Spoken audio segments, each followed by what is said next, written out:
It's the karmic loophole, the predictive programming in movies, the symbolism baked into ceremonies, the announcements made months before.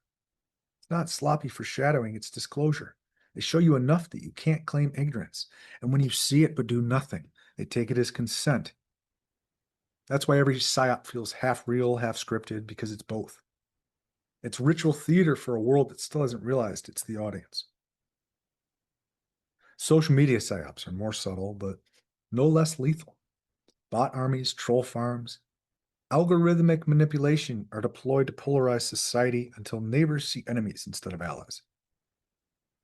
Outrage loops, division, and people, unable to recognize the hand pulling the strings, blame each other while the beast feeds on the chaos. Even truth movements are not immune. Control opposition is real.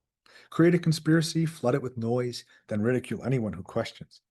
Seed partial truths mixed with absurdities, so the whole thing collapses in ridicule. That's the genius of psyops. They don't just hide the truth, they bury it under so much garbage you stop digging. And the inversion here is the sharpest of all. They call psyops national security, counter disinformation, fact checking, but what is it really? Programming, conditioning, ritual manipulation of consciousness. When perception itself can be hacked, reality itself becomes theater. That is the part they never want you to know.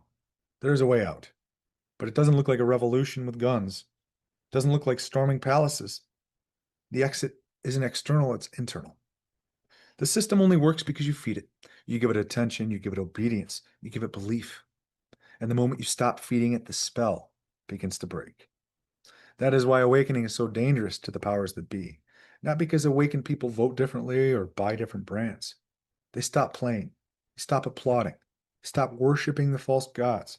They stop seeing black as white and white as black. They begin to see clearly, and clarity itself is rebellion. The beast cannot function without consent. Even coerced consent is still consent. That's why they reveal what they're doing in ceremonies and symbols in plain sight. That's why propaganda is always dressed as entertainment. Again, the karmic loophole. We showed you when you agreed. The moment you withdraw that agreement, even silently, it all begins to crumble. Breaking the spell doesn't mean escaping the world. It means escaping its grip on your mind. Religion loses its power when you realize you don't need a middleman. Politics loses its power when you stop seeing puppets as saviors. Finance loses its power when you understand money is fiction. It's energy, man-made. Media loses its power when you stop consuming it. Entertainment loses its power when you remember art should elevate, not enslave. Psyops lose their power when you stop reacting and start observing. And here's the ultimate inversion.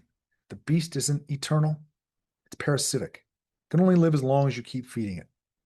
The exit isn't an overthrow, it's a starvation.